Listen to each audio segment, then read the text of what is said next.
In this video, I'm going over a charging issue I had with my dump trailer. Part of it, the information is relevant to the newer Ford pickups and their integrated trailer system, and the rest is generic to all dump trailers. Alright, so using Ford's diagram, our top right should be ground, bottom left should be constant power. I got nothing. And then I got my lights on. This is running lights. So I know we have a good ground, and I know I have a good test light, and I do not have 12 volts here where I'm supposed to have 12 volts. Let's get into the fuse box. The fuse was not the issue. I found a video on YouTube later this night where this guy is showing how these new trucks have these scenarios where the 12 volt continuous power isn't supplied. Like if the driver's side door is open, there won't be any power to the 7-pin, or if the truck is in park. So, I mean, it makes it kind of hard to diagnose. I mean, I had my driver door open the whole time I was running these tests, and I put a link to the guy's video. But yeah, I basically, once I found this out, every time I used the truck with the dump trailer, I would keep the truck running with the door closed in neutral and the park brake on, so that the battery would be charging. Features, towing. And then you gotta set up each trailer. And some of this is the 2023. One of the videos I saw, like, you could choose the type of trailer, like if it's a boat or an RV or whatever, so it knows whether it's charging or not. And the other thing I didn't know about in here was let's see. Let's add a trailer. Trailer name, we'll call it, I got a PJ trailer. PJ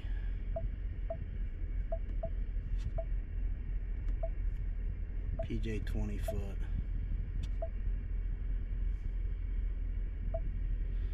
Alright. Trailer type. See, this truck only gives conventional gooseneck fifth wheel, so it's a conventional. Save. And then let's see, electric over hydraulic brakes. This is what I didn't know about, where you get low, medium, or high brake effort. Because I have this one trailer. It's this PJ trailer where the brakes, when I use that trailer with this truck, the brakes barely work at all. With it turned all the way up to 10, but with all the other trucks, it's fine. And then all the other trailers are fine with this truck. So I'm gonna set this one to high and see how that is with the landscape trailer.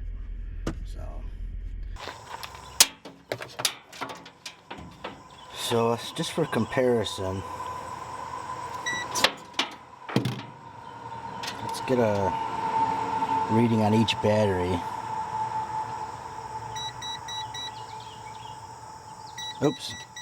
DC, hello.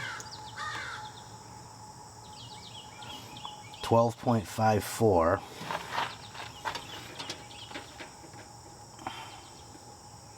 12.26.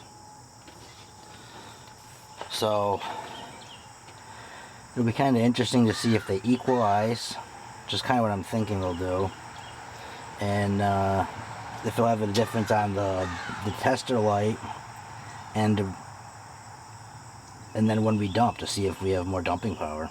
I'm assuming we will.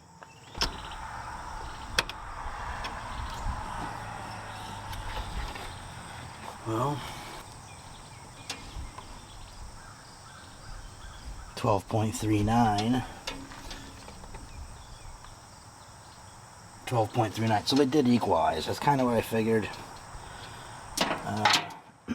Let's see what's going on with this light down here now.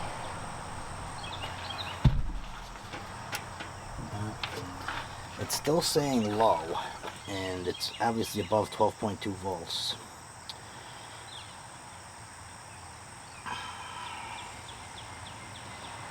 I'm ready to just go to work and use this thing, but I'm going to do one last couple of tests. I'm going to start the truck and see if it charges up a little bit.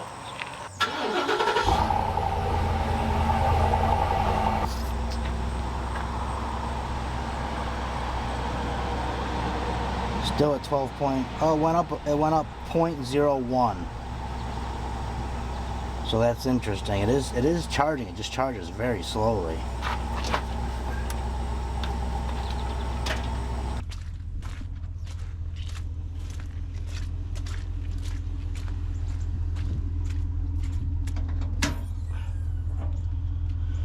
So this is our true test.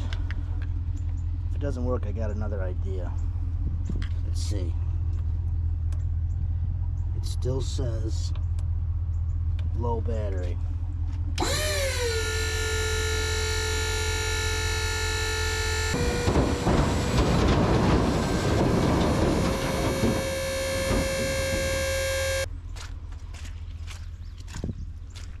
Well, it's empty.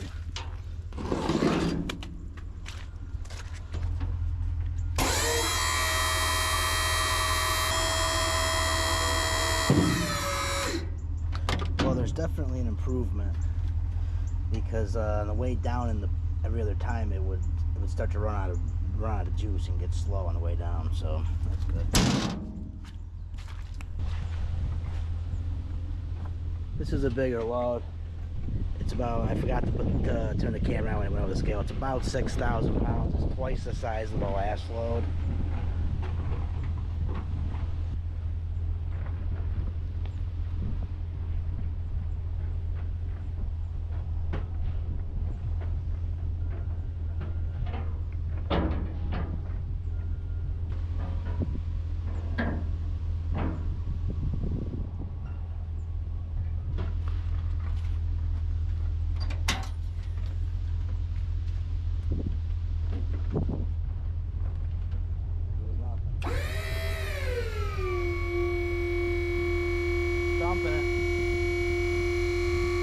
Beautiful.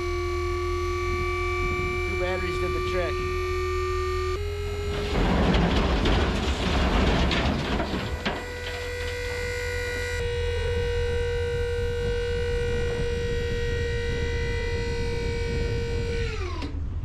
And it all the way up too.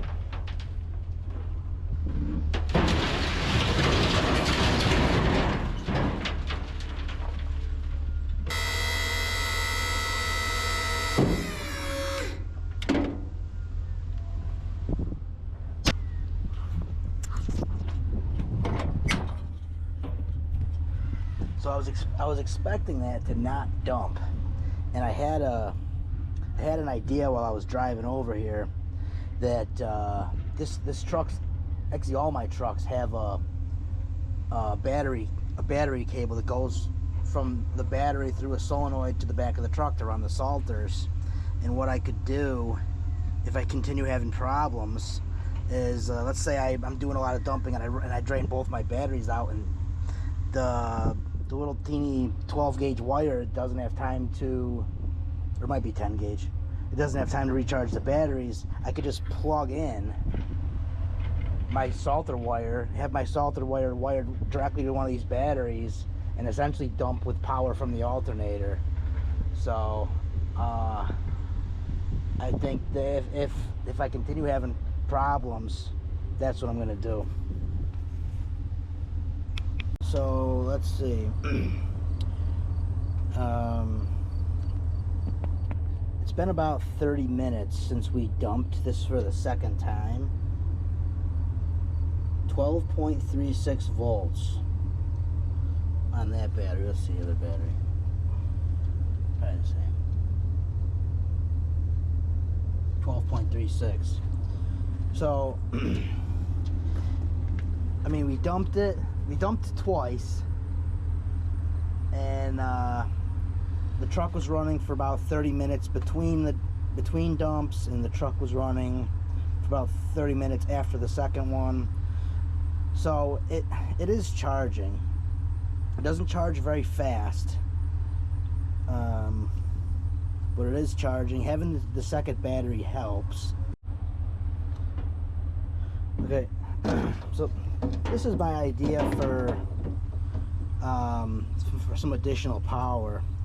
Is I have this kind of connector on all my salters, and all the trucks are the same on both sides. There's just like a female side and a male side, and so I already have the wire in the truck. I'm just gonna hook up to one of these batteries, and if I ever run out of power, I can plug it. I mean, I don't have to have it plugged in all the time. I just plug it in. So I did end up hooking up this additional wire, and it worked great. I kind of wish that I had done this from the get-go instead of putting a second battery in. A couple things worth noting though, that I plug it in every time I'm gonna dump. Because what happens is if I start dumping and I run out of battery and then plug it in, it takes 10 minutes to charge it back up. So I just plug it in every single time. The other thing is that when I unplug it, I can feel that the wire is getting pretty warm. This is 6 gauge wire, I believe. I think I probably should have gone a little higher. But anyways, I hope this helped.